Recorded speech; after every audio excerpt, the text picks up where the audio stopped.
It's been a long time coming. It's time to get back on the narcissist and hypnotism again.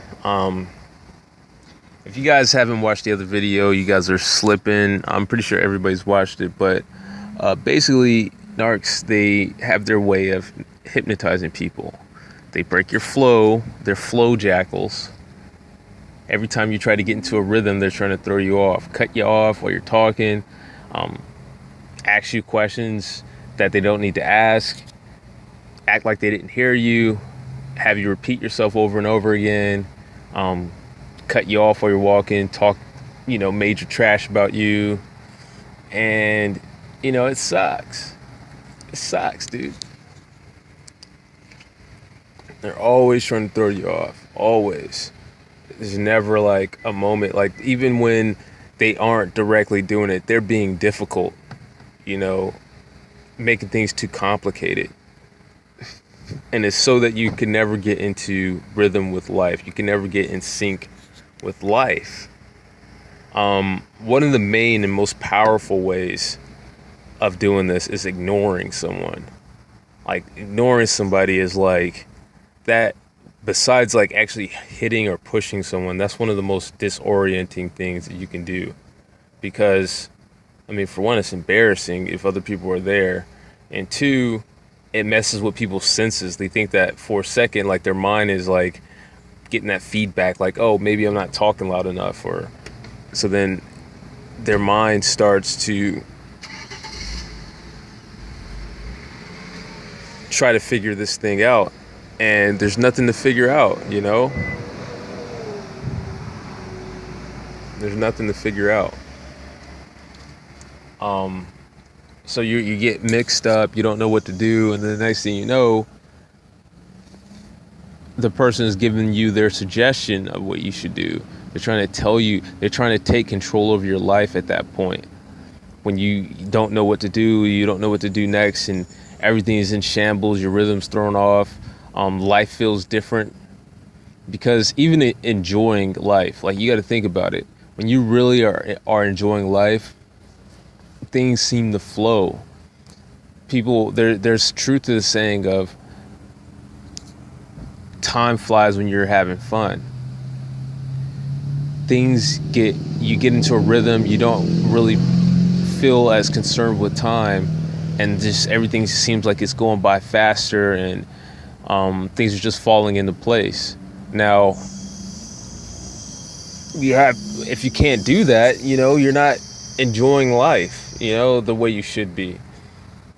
That's one of the reasons why they suck the whole joy out of everything, because just by interrupting you, not just, there's other ways to suck joy out of stuff, criticizing you, just trying to ruin the moment all the time and things like that. But, they can suck the fun out of everything just by slowing things down.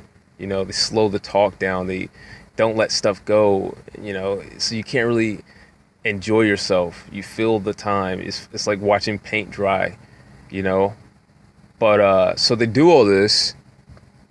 And again, it's to make you feel like you can't do anything right. Some of the other effects to it is being overly self-aware, being self-conscious. And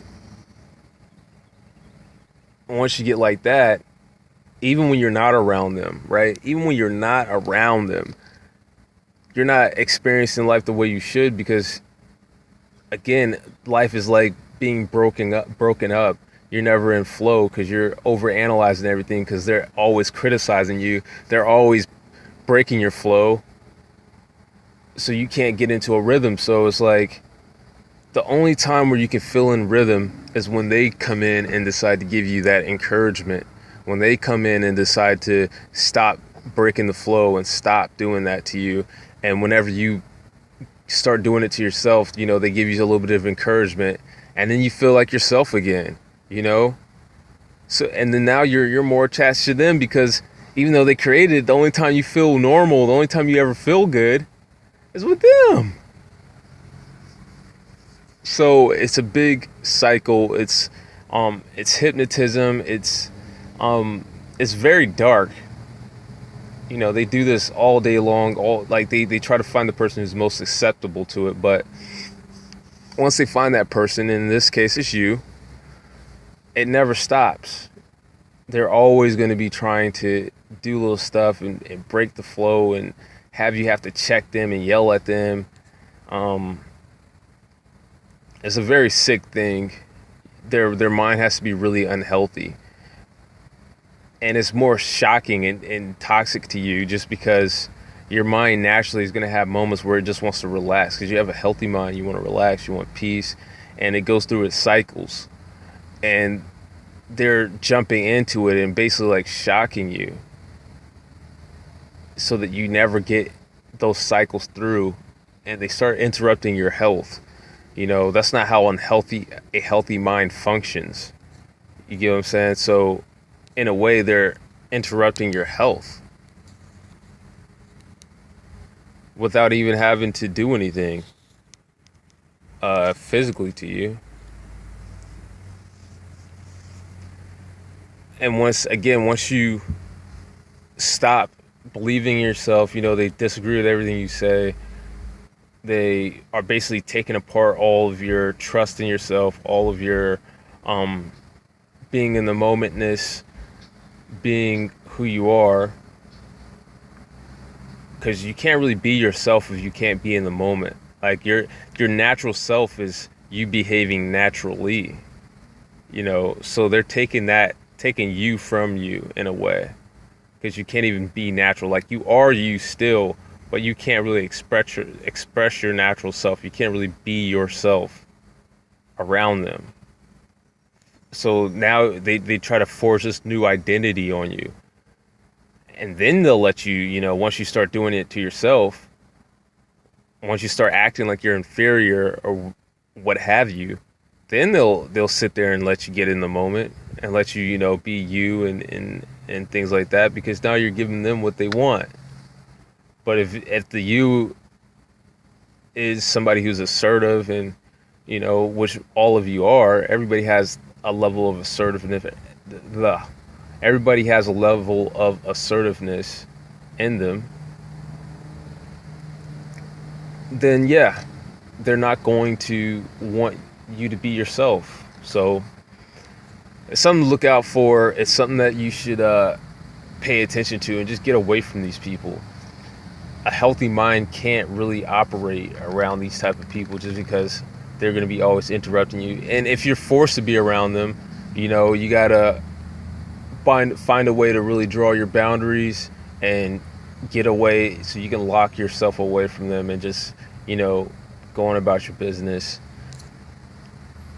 It's easy to just, lose yourself, lose your mind, be lost in rumination and lose time, all because of some idiot that you really never wanted to be around in the first place. So